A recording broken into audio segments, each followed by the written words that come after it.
Okay, this is what we're going to do. We're starting a new series right now that's going to take us all the way through May, actually. So we're going to look at the Psalms. And nobody studies the Psalms, but we did a couple years ago. We did some Psalms, and the Psalms we did a couple years ago were the ones that had to do with parts of the life of David. There's only about, there's 150 Psalms in the Bible. There's only about a dozen of them that have historical references at the top of the Psalm that tells you what part of David's life the Psalm was written in. So we looked at those because they're really quite fascinating. To take a look at just to pull out the Psalms that have some kind of historical connections, because then you can go back to 1 and 2 Samuel, you can read the life of David, what he's going through, and then you can see what psalm he wrote in the midst of it. And that's a very interesting contrast. So we did those, but now we're going to do Psalms just kind of willy-nilly.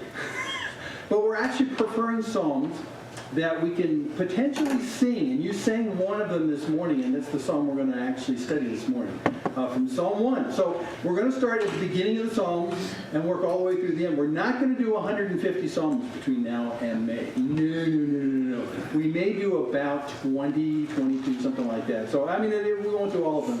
But we'll do ones that you may never have read before. And the Psalms are actually songs. I say right here that the series is called The Sweet Singer Sings. That's because David was known as the sweet singer of Israel, or the sweet psalmist. And it comes from this passage right here. This is at the end of David's life. They wrote this just before David gave his last address. Now these are the last words of David, the oracle of David, the son of Jesse, the oracle of the man who was raised on high and the anointed of the God of Jacob, the sweet psalmist of Israel. Or a psalmist is the singer. So the sweet singer. And it's interesting, even to this day, David is well known in Israel, in the nation of Israel, partially because he was that king that they all love, but even more so because he was a rock star. Because he was a singer that wrote lots of songs. And in fact, if you ever go to Israel, there's currency that has his lyre on it. That's the guitar. That's the rock guitar from 1000 BC. That's electric guitar. That's pretty hot stuff right there. That's a multi-stringer. But in fact, if you ever go to there's an archaeological site right in Jerusalem called the City of David Dig, where they're digging right there downtown. As you go to the outer gates of going into the dig, there's a gate and you walk through it, and you know what the symbol of the dig is? This lyre. Because David, although he's a great king, was a better singer. And we have psalms. So the psalms are just songs. So every time you see the word psalm, think song, because it's a song. And the Jews preserved these songs for a long time. Unfortunately, we don't have the melodies, and we don't have any iPod recordings. But we do have the words, and so the words are the psalm. So what we're looking at is the lyrics from a bunch of songs is what it is. So that's what we're going to study, is we're going to study the lyrics of some songs. Now these psalms are used in different contexts.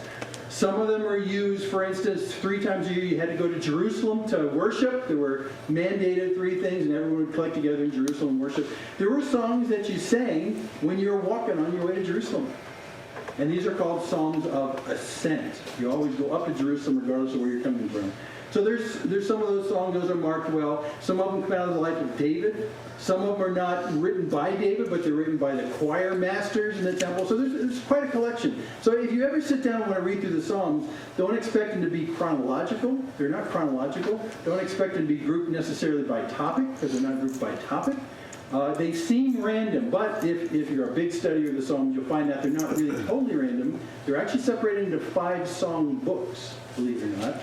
And the Jews like to connect the fact that the 5 psalm books of the Psalms seem to also track the first 5 books of the Bible. So Genesis, Exodus, Leviticus, Numbers, Deuteronomy. The Genesis topics, the beginnings topics, seem to be the first song book. And so it talks more about beginnings and foundational stuff, and it moves its way through. So we'll look at some of those distinctions.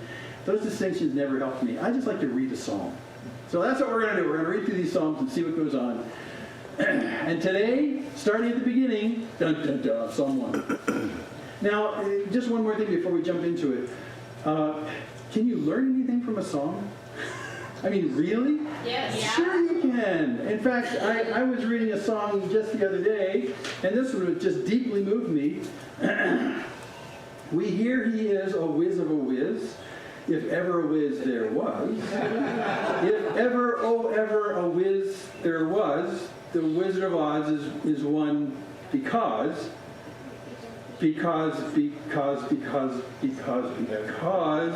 of the wonderful things he does. So see, I was deeply moved by that. No, in the Psalms, when David wrote a song, he didn't just write it to be catchy, he wrote it to say something powerful of his experience with God. So these are actually templates for us to understand how powerful a relationship with God you can have, and he's going to commit it to lyrics. Okay? So these aren't just throwaway lyrics.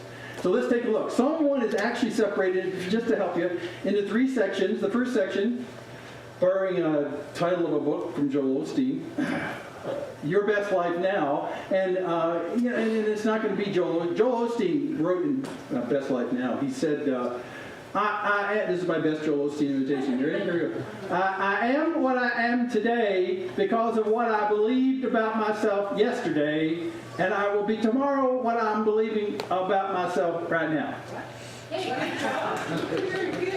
I do not endorse Joel Osteen, but what I'm saying is that his thinking, and when he wrote that book, is that your best life today depends on your own self-image. Well, you won't find this in Psalm 1, but the first section of Psalm 1 is what's best for you, and it has nothing to do with your self-image. I am today, never mind. Okay, so then the last section of these 3, we'll talk about your best life forever. So it's now, very pragmatically now, and then your best life forever. And in the middle, he puts in there a very pithy, insightful metaphor to help you grasp what he's talking about, okay? So you ready? So it's very simple. Psalm 1, here we go. Your best life now. So what's your best life now? Blessed is the man who, and I always, I'm going to make you crazy. I always like stopping and saying, what would I rate after this?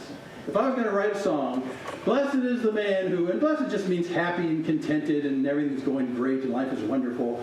What would I write after that? I'm writing my song, I'm writing my lyrics. Oh, blessed is the man who eats well and exercises and drinks lots of water. Oh, blessed is the man who eats his broccoli. Or blessed is the man who just laughs a lot. You need to laugh a lot. You'll be healthy the more you laugh, even if you don't have anything to laugh about. Sure. Right? So what do you write when you write a song that you're trying to say how delighted you are because you've discovered the big fact in life, I'm the happiest, I'm the most blessed, when? What would you write in that song? Well, he writes this, and I think this is a fascinating thing. He says, blessed is the man who walks not in the counsel of the wicked, nor stands in the way of sinners, nor sits in the seat of scoffers. And that's happy? That's blessed?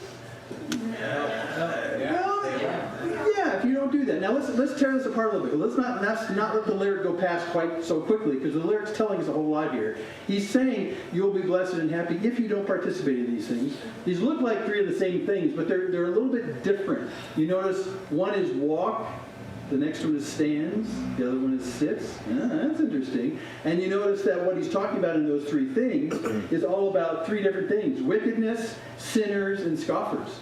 So let's just slow down and tear this apart and look at the lyric and see what he's saying. By the way, do you know who won the Nobel Prize for Literature? Bob Dylan. Yeah, Bob Dylan. The lyricist. Well, he's got some great lyrics. I don't know if I would have gone that far. Some of his lyrics are really worth tearing apart, but David's lyrics are fascinating to look at closely. So let's look closely at it, because these are Nobel kind of stuff. First, let's take a look at this walks. Now, walks, when you see in the Old Testament someone says walking, it literally does mean walking. But it also is symbolic of what you would do in your life from today until tomorrow. You live your life and you move forward in your life, and that's your walking. So literally, it's really talking about more like this.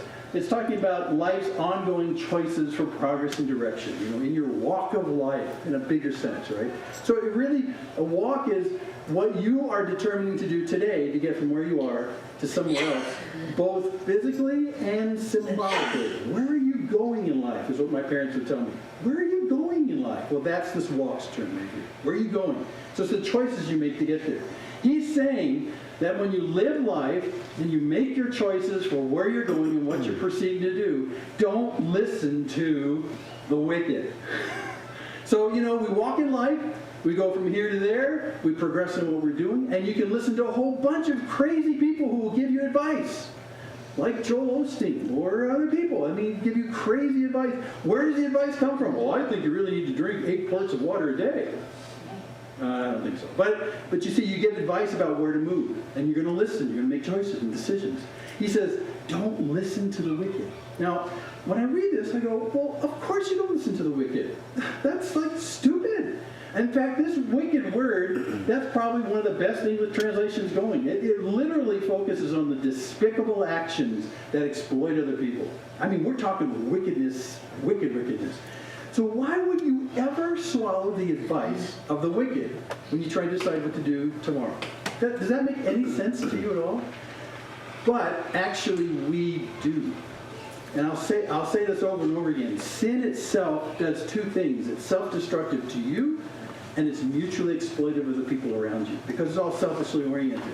So we actually do listen to that kind of stuff. I was thinking about this the other day. There are people I remember in movies, it's like a classic scene in the movies where you have bad guys or semi-bad guys, maybe corrupt guys, and you have good guys, and the bad guys are always saying, hey, just do this. It's okay, just do this. Or sometimes they'll say to the good guy, don't be such a Boy Scout. Just do this kind of stuff. It'll be okay. Walk on the bad side. It'll be okay for you. And in some situations, and you can probably think of a few, you get in a squeeze, you get in a situation where you think it's easier for me to cut corners and do something wicked than it is necessarily to do the right thing.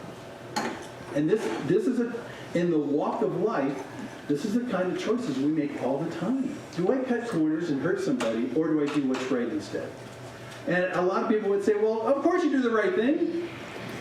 Well, yeah, but David's making a bigger point here. He's saying that you actually will be happy and blessed if you don't do wickedness.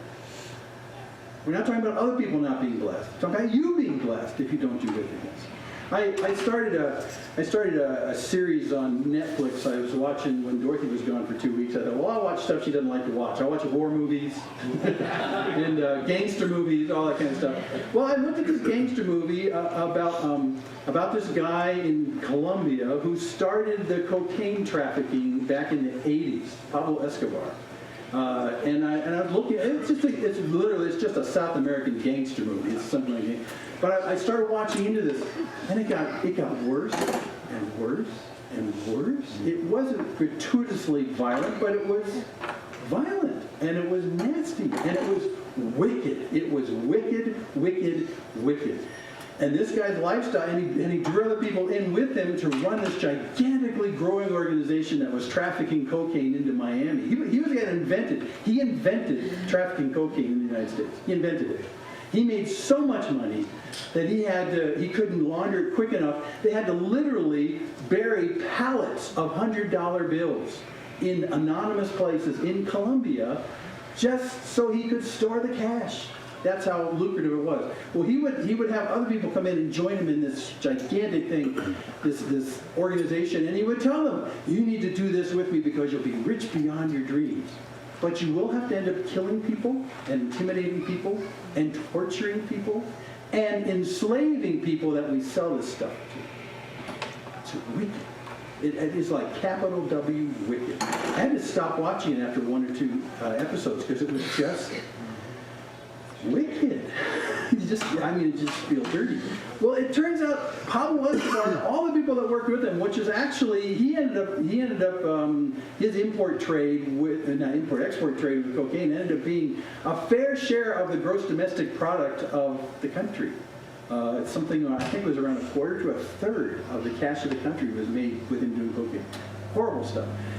But he would entice people to come in and help him on that, on the basis of you have to be wicked to do this. And even when you look at Escobar's lifestyle, after he's the kingpin, he's in charge. It was horrible. You live in hiding, you live under the threat that someone's going to kill you all the time, you kill them before they kill you, you worry about who's looking out to kill you. His lifestyle, if you look at it, was on the surface, lavish and wonderful, big houses, big pools, all this kind of stuff, lots of money, but inwardly, the stresses in his life were killing him. And I just remember thinking, this is such a great example of wickedness. You choose wickedness as a lifestyle, and you think that it's going to get you somewhere positive, but you're the most miserable person on earth. It's amazing. So David is trying to tell us, I have discovered that blessed is the man who does not continue to walk in the counsel of the wicked who say, do this, do that, because wickedness will not bring life, even though it promises that up front. That's what he's saying.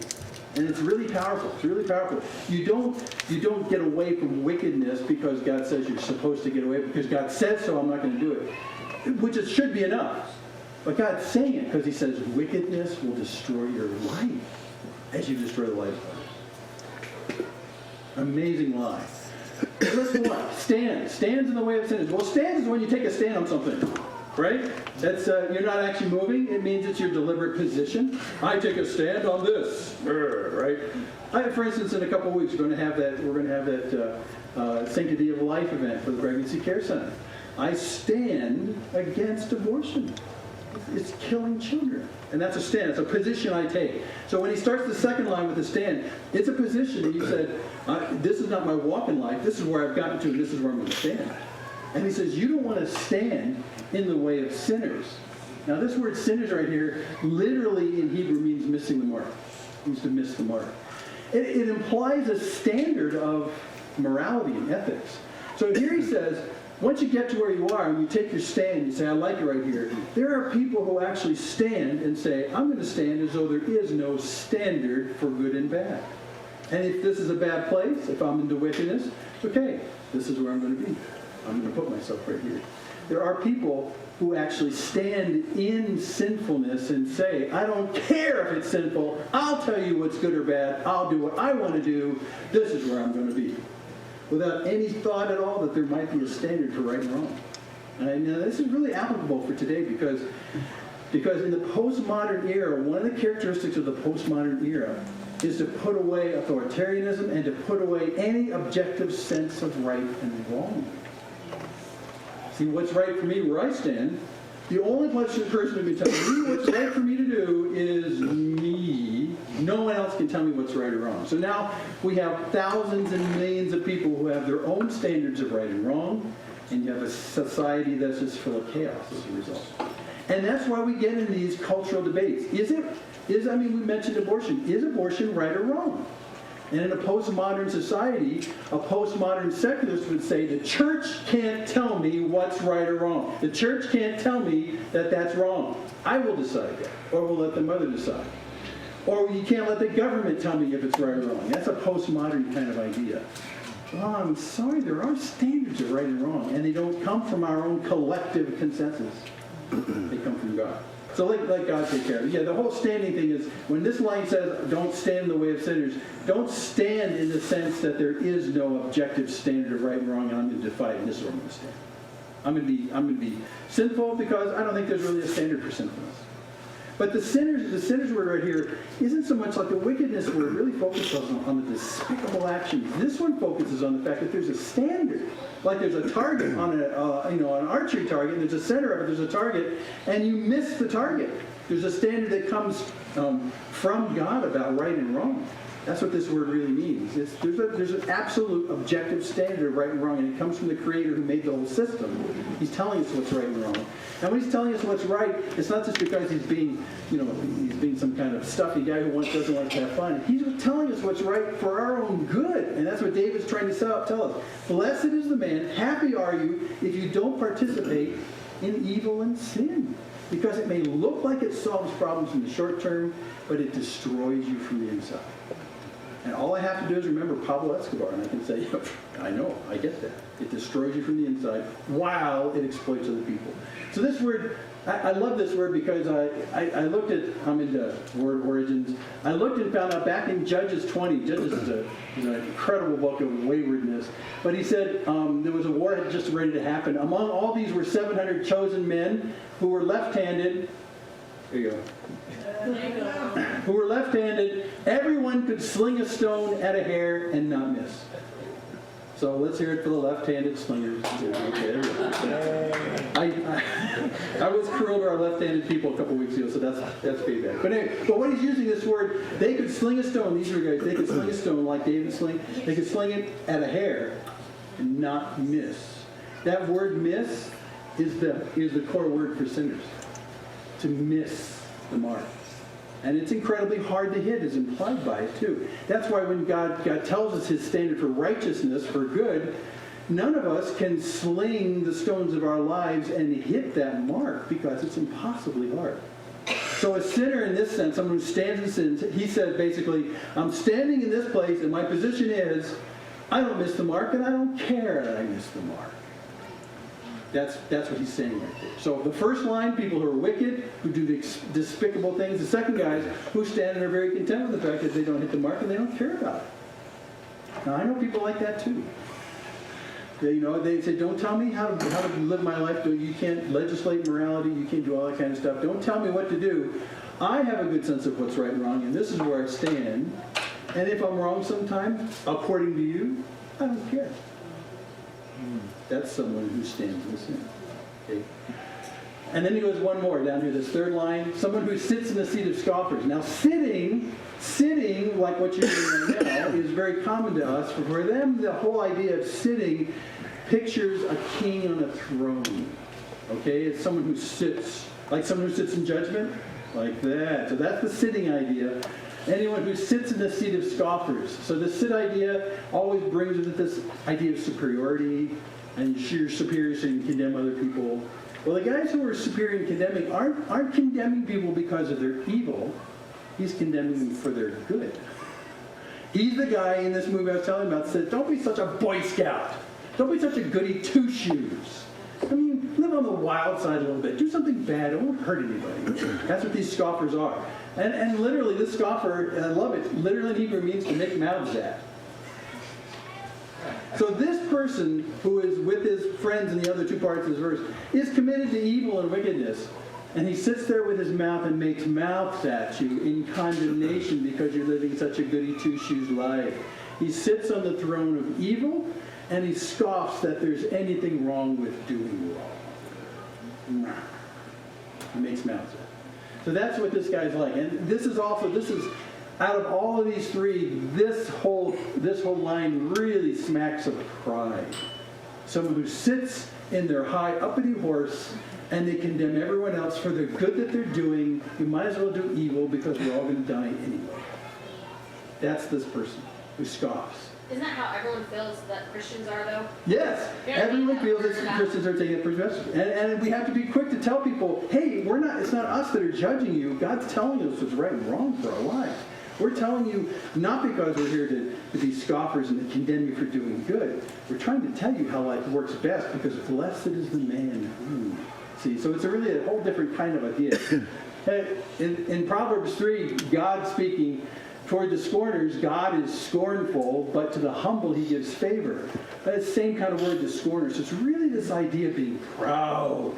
But proud and arrogant about your sinfulness and your wickedness.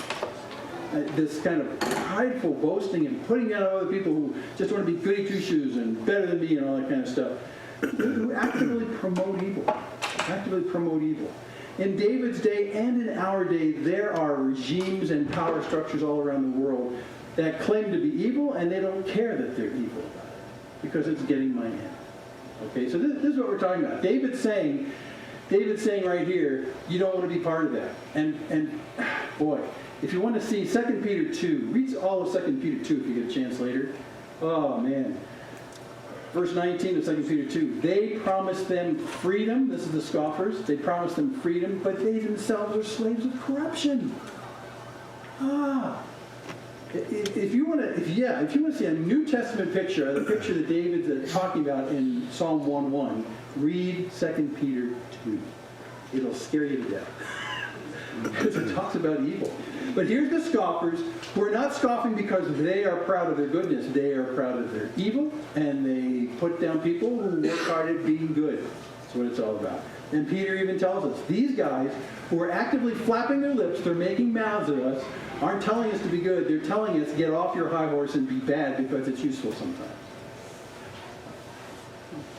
But they promote what they say is freedom, but actually they themselves are captive to that. And does he call it evil or sin? What's he call it? Corruption. And that's what sin does. Sin is self-destructive. and it's exploitive of other people. And so that's why God, all through the Word, from Genesis to Revelation, he says, stay away from evil. Why? Because you want to be a goody-goody person? No, but because evil is aimed at your destruction. It's in your best interest not to participate in it. But what if I just do a tiny little white lie, No, and you got to keep telling yourself this over and over again. Just like what Peter says in 2 Peter, he's saying, listen, sin will always promise freedom. It'll always promise freedom. It's a deception. It's a deception. Sin promises freedom, and the promises come from the lips of people who don't even know it, but they themselves are captive to its own destruction and corruption. You just got to keep telling yourself this. This stuff will kill you. So blessed the man who does it. But now here's the positive side. But his delight is in the law of the Lord, and in his law he meditates day and night. So I go home every night thinking about the speed limit on the freeway. And I'm delighted. No, that's not what that means. So here we need to do a little bit of explanation, because when he talks about the law, it's a catchword in a Jewish sense to talk about God's description for how man really ought to live in peace and in blessedness. The law is a standard. Like don't steal from each other. Okay? The society works better when you're not always out looking to steal from each other. You don't have to lock your doors at night. So really, when you look at the Ten Commandments and even more after that and what the Jews used, God's law was saying, hey, if you want to live a life that's blessed and peaceful and happy, this is how it looks. Right here. That's the law. So the law, yes, the law is a standard of behavior that is meant to train us in good, but that behavior and that good is itself good for us.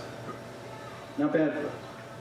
So it's not meant to be restrictive on our lifestyles. Yes, it's meant to keep you from dipping into evil, but that's only because evil is corrosive and self-destructive and destructively exploitive of other people. Does that sound like a good place to live? No.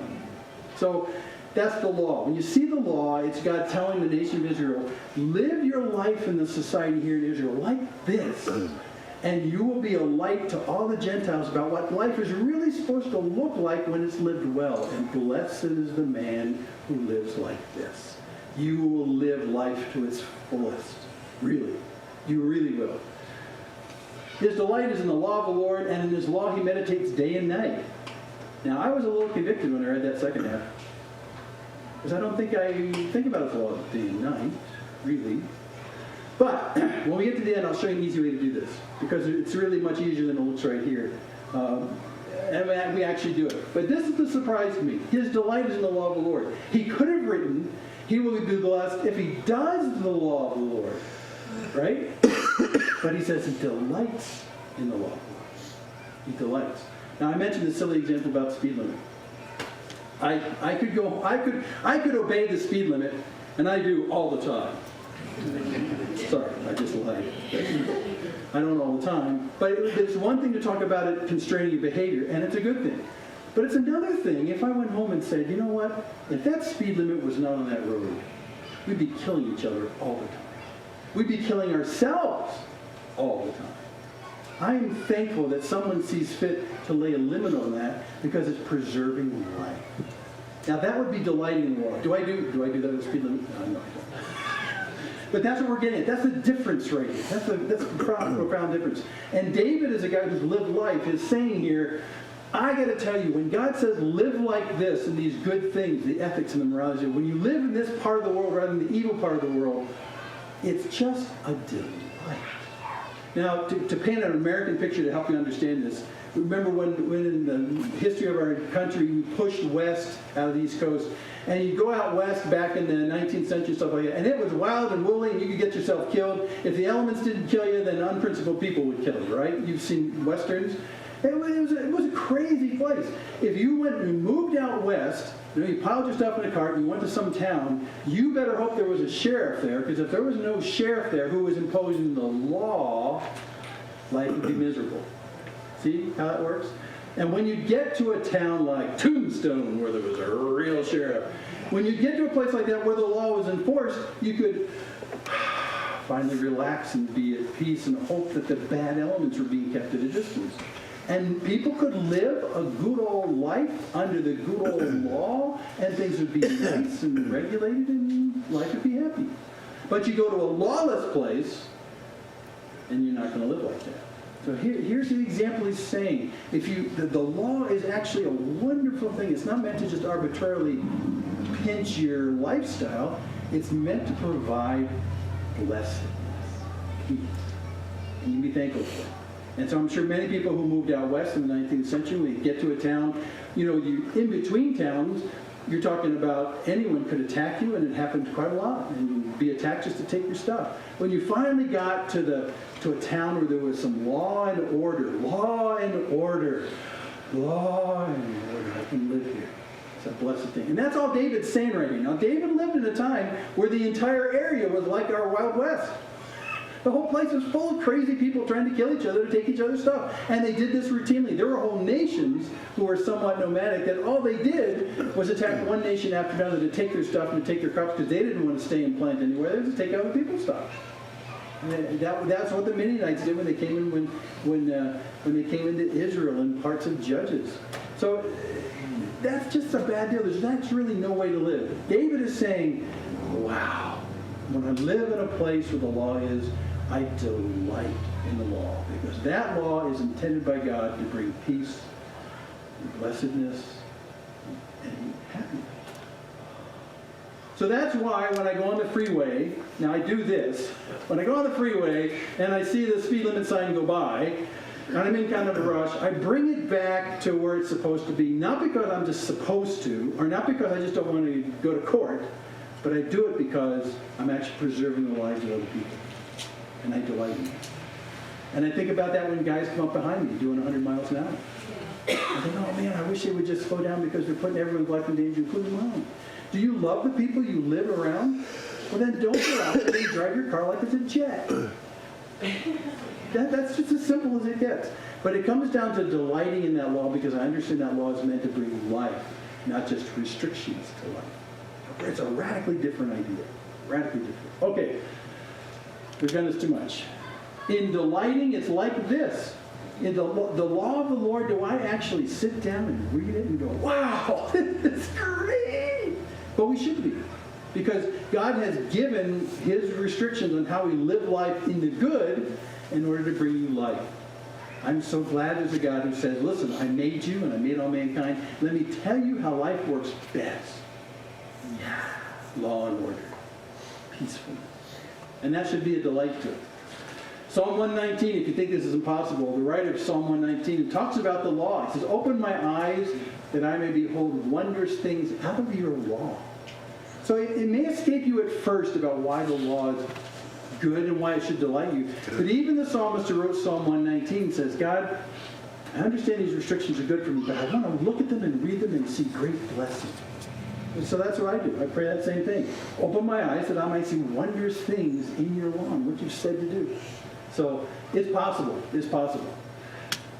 Finally, Philippians 4 is the best New Testament parallel to this. He says, Paul writes, finally, brothers, whatever is true, whatever is honorable, whatever is just, whatever is pure, whatever is lovely, whatever is commendable, if there's any excellence, if there's anything worthy of praise, then think about these things. Really. Not just because you're supposed to, but according to David in the opening lines in Psalm 1, because you'll be blessed. You'll be happy if you live in that land rather than the land of evil. By God's design. Okay, we need to move on. That's your best life now. Your best life is about avoiding evil and delighting in the law. Let's go to this insightful metaphor, because that might have been a little too abstract for you. Let's get away from the abstract and do a metaphor. All those in favor of metaphors? Yeah. There we go. Okay. Here's the metaphor. The person who does this is like a tree planted by streams of water that yields its fruit in its season, and its leaf does not wither, and in all that he does, he prospers. It's this wonderful tree planted by earth. That tree, by the way, in the background, you know what's in the background of that picture? Sand dunes. Those are sand dunes back there. You move that tree 20 feet back behind where it is, death and destruction. The only reason why it's living well right now is because it's planted by a stream. And its roots go down, and it actually roots probably go under the stream that way. And you know, you can have any kind of 120-degree heat wave in those sand dunes behind there, and the tree with its roots that go into the water just sits there and goes, Nice day today. Because it's not going to be dried out, because the stream is there. In fact, that's the best condition for the tree, to have its roots going down while water is. It does not go away. Nice heat wave outside, lots of sun to make the photosynthesis happen in the leaves. Everything's great. Everything else is scorching and dropping its leaves, and, oh, we're dying! And it's in there going, yeah. So there's this wonderful picture of quiet confidence in the midst of worst circumstances, that's based upon an invisible source of life. Get that? This is one of the best metaphors ever. It's not just used here. It's used in about 2 or 3 other places I can think of in the Bible. It's a great picture. If you go to Israel, you realize that Israel, most of it is in a desert. And so anywhere where you see something growing, you say, well, where is it getting water from? So for the nation of Israel, water was a great metaphor for the loving kindness and graciousness of God, because he brings water. And I told you this before, when God instructed Israel and said, when you're going to go into this land after you come out of Egypt, I'm not going to have you live in the land right next to rivers. Like you used to live when you lived in Egypt, you lived right next to the river Nile. And so there was life living next to the river Nile. The Nile itself became an idol to the people of Egypt because it provided life because of the water. And God said, when you go into the nation of Israel, when you go into Canaan where you are, I'm not going to plant you next to rivers.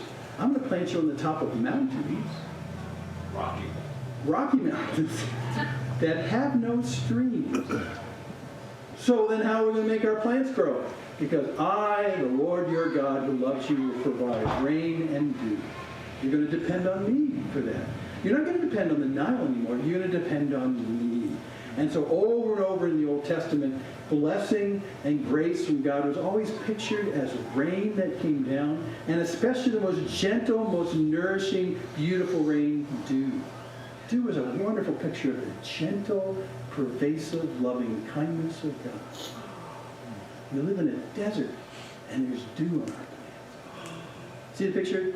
So he's saying right here, someone who decides consciously not to walk in the way of the wicked, but consciously delights in the law of the Lord, is like this tree that with every other purpose, for every other circumstance, ought to be withering on the vine. It should be just dying in the midst of this horrible circumstance that life is, has its hidden connections into a source of life that you can't see. And it's consistent and never stops. And that's why David says this is the blessed state. You're in me, our blessed state, our happy state, our best life today is not about our self-image. It's about where we're tapped into. And when we delight in the law of God, what we're saying is we delight in God's leading about how life works. And when we continue to keep our roots tapped into that, then literally all hell can be breaking loose. We can have sand dunes encroaching behind us. Everything can be horrible. But there's a stability and a source of life because of our delight in God. It's just a beautiful picture. His leaf doesn't wither. Everything he does, he prospers. And it's because he does not embrace wickedness, but he embraces God's law. Okay. But for the wicked, he has 2 words. It's not so. He doesn't go and, I just love it. He doesn't go and say, yeah, but the wicked, they're like trees that look like this, and the leaves are falling off, and there's a top of the sand dune. You don't need to do that. He just says, for the wicked, not so. Very vulnerable to circumstances that change, that are horrible. But he does say this, the wicked are not so, but they're like chaff that the wind drives away. Chaff that the wind drives away. This is chaff. It's a close-up picture. So when you harvest barley or wheat, we've done this before, but this is a repeating metaphor in the Old Testament. So if you're going to be Old Testament scholars, you got to catch this. When you harvest barley or wheat, the kernel itself that you eat has has an outside stuff around it, has junk around it. And in this picture right here, there's only one kernel of wheat in this picture. Can you spot it? Yes. And the rest of it's chaff. So it's like leaf stuff that grows up around it. And when the wheat or the barley dries on the stalk, that's why you always let it dry standing there. When it dries on the stalk, they're actually little leaflets that make the chaff. They start to pull away from the grain. But still, you got to separate that grain from the chaff because that stuff on the outside that you see in the picture, you can't digest that. And no, that's not fiber. It's worse than fiber. You just can't digest it. It's useless, basically. So you got to get rid of it somehow. So this is how you do it. Agriculture 101. First is threshing. So you take the stuff, this is old-time threshing, and you take the dried stalks that have these heads with the chaff still connected, and you just smack the tar out of them. And what does it do? Well, it does two things. It knocks off the grain head off the top of the stalk, and as the grain head gets knocked off, it also knocks off the chaff off the outside of the grain. So then when you look on the ground underneath, you see the slats on this board? You look in the ground, there'll be a pile of wheat and chaff all mixed together, and the stalks stay in your hands. Now, if it's old-time Israel, you don't quite do it like this, because this is the hard way to do it. The better way to do it is to find, we talked about this before, is to find a big concrete slab. No concrete slab. So you look for a smooth rock outcropping somewhere, and you take the entire wheat plants, and you chuck them on the ground, and you stomp them. Yeah, I mean, you just stomp them. Many times in some cultures, they would take animals and just walk them around in a circle, so the animals would stomp the stalks and the grain and stuff like that. Ew, but what happens if the animals go pie on it? Well, you know what? Only donkeys do that. Mules and ox don't do that. Ah, did you know that? So next time you have to thresh some grain, don't use a donkey. So anyway, but they stomp on it. As they stomp on it, they're separating the grain heads from the stalks. They're also separating the outside chaff from the grain and stuff like that. But still, you have a mess right there, because how do you separate that stuff? Well, that's when you go from threshing to winnowing. Yeah, see, we're getting smart today. So you take that pile of grain that's in the center there, and you put it in a basket and you chuck it in the air. And you hope for a slight breeze that's going sideways, because when you chuck it in the air, the kernels that you want to save are heavier than the chaff. The kernels fall right back down, but the breeze takes the chaff and goes, blows it sideways. So if you do this with this pile that you've threshed already, eventually the pile that you keep chucking up in the air right here gets more and more just kernels, and then there's chaff that's blown all over there. So literally, the chaff is blown away. So when we get to the zombie apocalypse, and you need to know how to process grain, there you go. Now you know. So when he says the chaff is like the wind that drives away, he literally says that's what happens to chaff. The chaff is so worthless and so lightweight. Evil people, so worthless, so lightweight, that the breath of the wind carries it away. Useless. Now this is looking from God's perspective. You remember how Jesus likened mankind to a harvest, right? A harvest that needs to be harvested, that's ripe and ready to go. When God looks at mankind and looks at people who walk in the way of the wicked, who stand in the way of sinners, who sit and scoff that even there is a right and wrong, when God looks at them, he looks at them and says, chaff. Chaff. Mankind who embraces evilness. Chaff. It's the most worthless stuff in David's experience, and so easily separated from the good. God blows into the wickedness. Not so for the evil. They're like chaff the wind drives away. Great picture. He goes on now. Isaiah 41, by the way, I just want to add this. If you want to do some extra reading, Isaiah 41, 15, and 16 uses that whole threshing and winnowing picture in terms of judgment. And it's really quite complete. It's a great thing to read. So if you get some time, want to fill in your agricultural understanding of chaff and wheat and threshing and winnowing, take a look there. It's really quite fascinating. So in the New Testament, I'll just do this really quick. In the New Testament, remember Jesus talks in a couple places about separating the good people from the bad people? Remember? Yeah. And in the end of Matthew, he's separating sheep and goats. And he's also separating wheat and tares. Well, that separation of good and bad, those who embrace evil and those who embrace God, that separation, this is the Old Testament metaphor that's that. The separation of wheat and chaff is a common metaphor because they did it all the time. So that's what we're talking about. Okay, let's finish this. Your best life now, it's practical. That's the insightful metaphor. And then finally, your life, best life forever. And this is how he kind of finishes it. Therefore, the wicked will not stand in the judgment, nor sinners in the congregation of the righteous. Wow. And when he says not stand in the judgment, he really means kind of withstand is the word we're talking about. So the people who actually embrace evil and wickedness and sinfulness, who deliberately miss the mark and don't care, those people, when they get to the judgment, will not stand. Now this comes right on the heels of the chaff comment, and you can see that. You know, you toss mankind up in the air in this winnowing process, and he's saying at the judgment, they're just going to be blown to the side. They're not going to stand. There is an actual time, yet future, where God will judge the harvest. We're the harvest. He'll judge it. And he says, those who embrace evil, the wicked, will not stand. And sinners will not be in the congregation of the righteous. So, again, with the winnowing example, the good grain that falls to the bottom, that's the congregation of the righteous. The unrighteous, the sinners, go inside.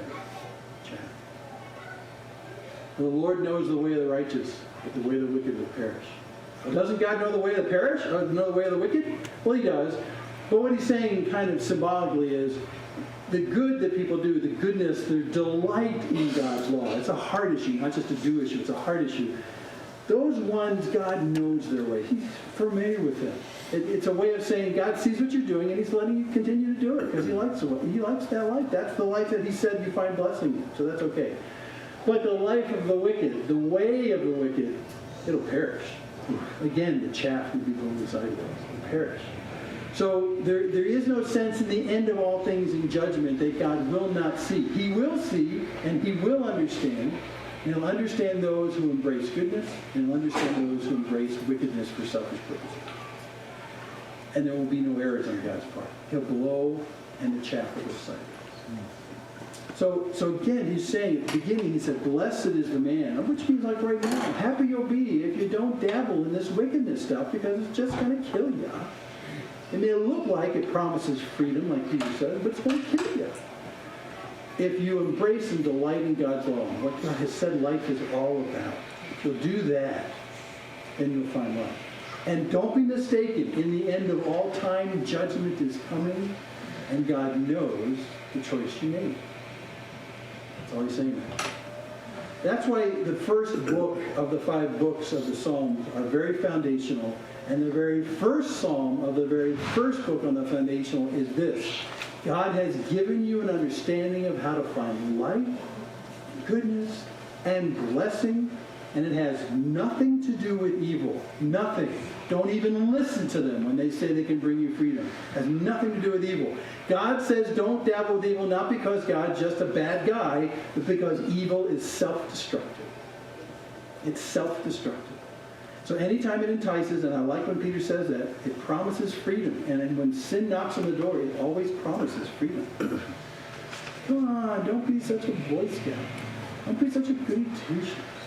Come on, let your hair down and live a little. You'll love it. It promises freedom. But in the end, Pablo Escobar, he's dead.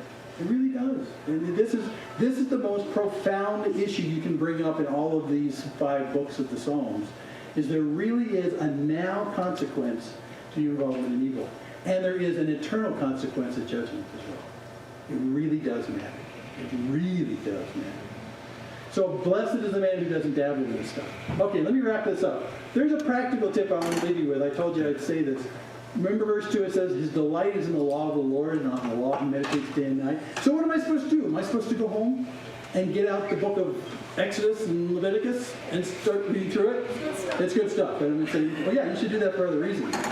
But not because you're looking for laws to delight in, although you can find laws to delight in. You really can. We have the privilege now being post-New Testament to make this a much easier job, actually. Going to Exodus isn't bad. I'm not putting that down. Deuteronomy is awesome. Oh my gosh. But what I'm saying is someone has come. When Jesus came, it makes his delighting easier. Matthew 5, Jesus says, don't think that I've come to abolish the law or the prophets. I haven't come to abolish them, but to fulfill them. Well, when he fulfills the prophets, what he's saying is he's fulfilling what the prophets said about the coming Messiah. But what's he mean when he says I'm fulfilling the law? The law, the prescription from God for a blessed life, is fully integrated into the life of Jesus. Is there anything to delight in the life of Jesus? Yes. That's why you're starting John. That's why I'm going to go back and reread John 2. Because there's something so delightful about seeing Jesus. And you know what you're seeing in Jesus? The fulfillment of the law.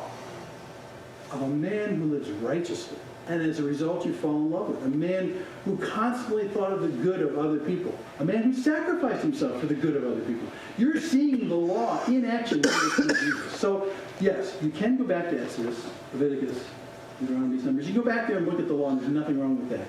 But if you want to see the law perfectly embodied in a man, look at Jesus. And I easily delight in that. You know, there's scenes in the New Testament where Jesus interacts with somebody. I'm going to start crying if I say this again. But for instance, see, nuts. The Syrophoenician woman, she just grabbed my heart. She was a woman who lived up in present-day Lebanon, and she's not a Jew. In fact, very much not a Jew. And Jesus, for some reason, goes up there with the apostles, and she comes crying after him. He calls him son of David, save my daughter, she's sick, all this kind of stuff. And she's sort of a pest in the whole scene. So much so that the disciples keep trying to push Jesus along and not paying any attention to her and just kind of, say something so that she'll get away from us, because she's screaming at us. You remember the scene? And Jesus stops and has a remarkable conversation with her. And he basically says, I was sent here for the lost sheep of Israel, a.k.a. not you. So maybe I shouldn't pay any attention to you. And then she has this remarkable comment where she says, well, yes, and yes. And, you came to set a table for the people of Israel. But even if the crumbs fall off the table, don't you deserve some of those crumbs? And I can see Jesus smiling and going, yes, you understand. There's a great compassion he shows in that passage where he looks at her and he says, that's a perfect answer. You told me in what you said that you don't deserve anything from me because of who you are. You're not even the nation of Israel. But yet you understand that I'm here for everybody. How is it you know that? And then he turns to her and says one of the most remarkable things in front of all his disciples. This is the biggest faith I've seen of anyone yet. To a woman who's not even a Jew. In fact, the word in Greek is mega. As a megapistis. As a huge faith. What? So there's these scenes when I see Jesus, when I see the perfect law embodied in this man, operating with the people that come to him, the graciousness, the loving kindness, who he was. That's the law. God says, if that's part of your life, if that's incorporated into your life, life is blessed and happy. Because that's the way I made mankind to be. Sin is an aberration, and it came in and it knocked the train off the tracks. That's not the way life was supposed to be. Life is not supposed to be dominated by wickedness and sinfulness and scoffers in their pride. It's not meant to be like that. You want to see what it's meant to be like? Look at Jesus. He is the fulfillment of the law. And he is making you, through his Holy Spirit, into that same thing. And I find as life goes on, I've said this before, as life goes on, as I walk with the Lord, I find myself having an increasing distaste for sin. And I haven't done this to myself, but we can all agree on the wickedness, the worst parts of sinfulness we can. But even the stuff that when I first came to Jesus, I didn't really think was such a big deal. Okay, God, I'm pretty sinful, but, the big stuff, we'll take care of the big stuff. Right? Well, the small stuff I didn't realize was even as bad, if not worse. And with time, God's Holy Spirit has given me this growing distaste for sin. So when I see it in me, it just makes me want to retch. Small stuff. And so with time, I find that my body, who I am, was more riddled with sin than I ever thought it was. I'm not murdering people anymore. But I still hate people. And those smaller things. That's the word sanctification we call is where he's actually growing you. Sanctification where in reality, right now, he's making you more like this every day. And you are not only changing your behavior, but you're changing the things that you love and you hate. So that sin becomes more distasteful and you hate it more. And the law, the loving kindness of God embodied in the actions of men, becomes something that I just fall in love with more than I ever have before. It's a funny thing. I saw something just this last week where two people on the street, I saw someone helping someone else. It was a very trivial thing. And it's because of the snow, but they were helping each other. And I looked at that. In fact, they were little kids, maybe 9, 10 years old. And I saw them as I went by. I looked, and my heart just melted. I said, that's beautiful. Now, before Jesus, I wouldn't have looked at that hardly at all.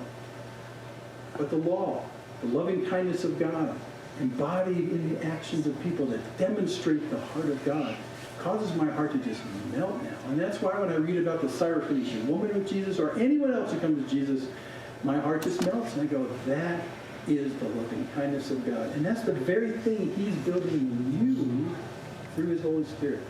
And as a result, if you stay in the center of that and don't dabble with the scoffers who recommend getting free in sin and going into sin and wickedness, if you stay out of that stuff and just stay in this, stay in the law and the heart of God embodied in the law, life works now.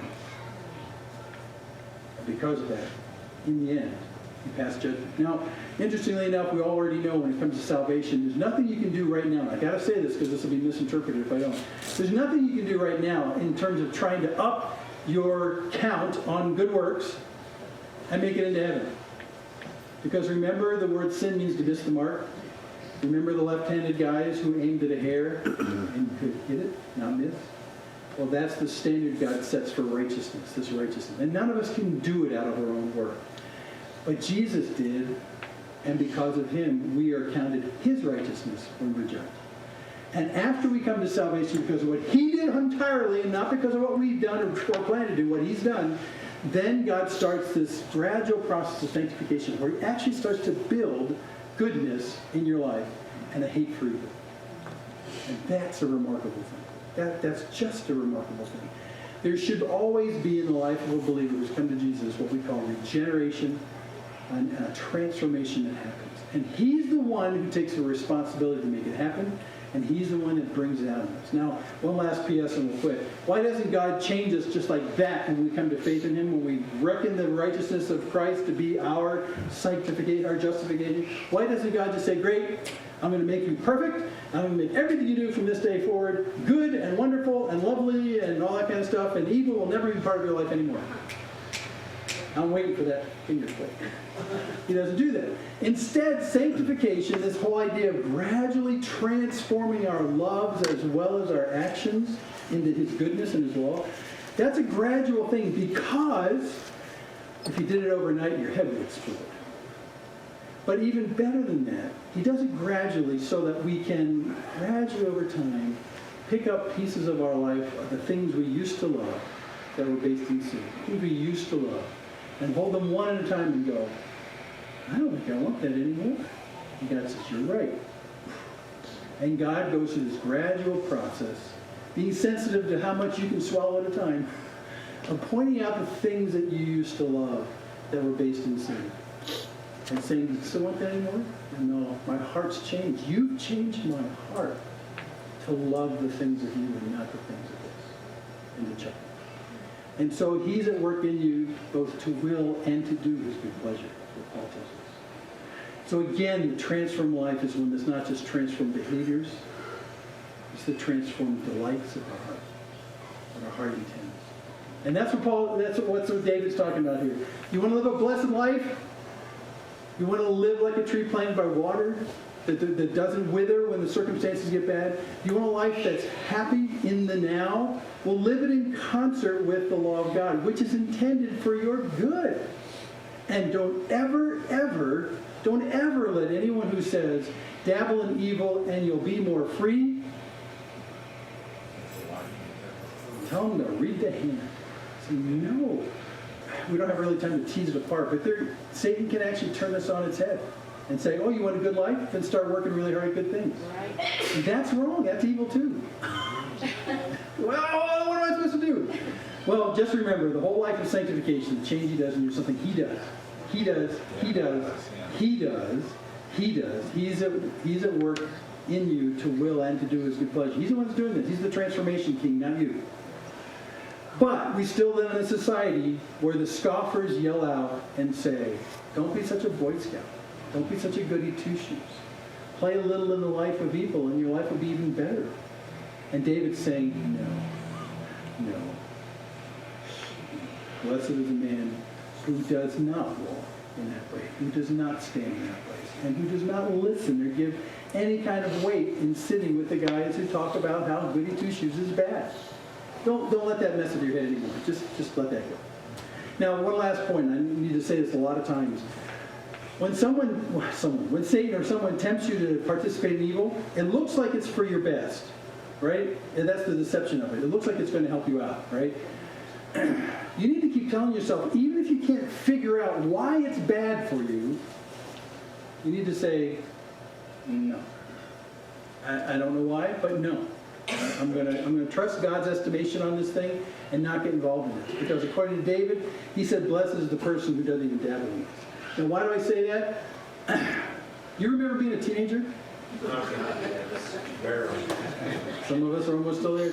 You remember when your parents would tell you, do this but don't do that? And you, in your knowing righteousness, would say, I don't think so. I know what's good for me, right? And then you do it, and 9 times out of 10 you come home beaten up and it's horrible, right? Well, that attitude where you say, don't tell me what to do, I'll tell me what to do. That carries over to this life walking with God as well. Because when someone says, well, just do this thing. And you'll say, well, like a teenager, I don't understand why that's good for me or why that's bad for me. A teenager does not know, right? A teenager doesn't know. A teenager can't recognize the admonitions of someone who's lived a little bit more life and say, oh, I get that. That's very wise. Teenagers don't do that. They say, well, if I don't understand why that's good for me, I'm just going to completely disregard it. Well, that's what we do when it comes to sin. That's what we do when it comes to sin. When sin is proposed to us, we say, well, I don't see how that could hurt me, so I guess I'll do it. If you can't figure out why it hurts you, still don't do it. Because God's saying, if you want to live a life that's blessed and that's happy, just don't do it. Don't do that stuff. Now, if you want to get involved and you want to try it out and you want to see where it's going to go, give it a whirl, but I already warned you where it's going to go. So in this particular case with sin, experience is not the best teacher. God's words are. It'll save you a lot of heartbreak. So I'm just saying, I'll say it one more time. A temptation will come where sin will say, do this because you'll be freer and happier because of it. And you can't see why it could ever possibly be bad for you. Still say, yeah. Because God's already told me what a blessed life, what a happy life is going to look like, and this is not part of it. So I'm not doing this. I'm just telling you, that's the wisest thing to do. Get out of the teenager mindset when it comes to temptation to sin. And trust that your Father in heaven, who made you, and he understands the society, and he's told you how to find life. Just trust him, and don't dabble. Just don't dabble. Save yourself the heartbreak. This is what we like to do with our kids many times. I want to save you the heartbreak. Just don't do this. Do this, but don't do this. Don't do that with God. Because he loves you tremendously. He wants you to live a life that's blessed. He wants you to live a life that's like Eden. And it has nothing to do with evil. Because it's self-destructive. It promises what it can't deliver. And you'll end up exploiting the people you love. Just do the Nancy Reagan thing. Just say no. Okay, let's finish. We're going to sing this song now. We're going to sing it as we go out. So let's pray. Father in heaven, we thank you so much for your great loving kindness to us. We ask for forgiveness when we mock your admonitions for things that are good for us. We know, Lord, that these things are intended for our good, for our blessing, and not for our evil. But we think we can overrule what's best for us because we know ourselves better than you know us, and yet you're our creator. So, Lord, we thank you for David's song that he wrote for us. We thank you that we with him can proclaim that there is no goodness, no happiness in life participating in evil and wickedness. It doesn't bring what it promises. And Lord, there are so many in this world who live a compromised life of trying to decide what's good and bad on their own standards and often make very, very poor choices because they don't understand. They don't understand the way we make. And Lord, we thank you that even in the end, there's nothing we can do to make ourselves righteous, to do everything right. We can't sling a stone and hit a hair. We just can't do it. We miss the mark. And yet Jesus did it so perfectly. And he offered life if we would put our trust in his achievements on our behalf and not in our own. And that's just such a great way to us. Lord, in this culture that continues to slide downward, we pray that you give us, through your Spirit indwelling in us, an increased distaste for sin, and an increased love for good men, that we might be lights in a very dark place, and that we might show how mankind was intended to be with you in blessing and happiness. So thank you for this great song now, and sing it back to you. Thanks for this in Jesus' name. Amen.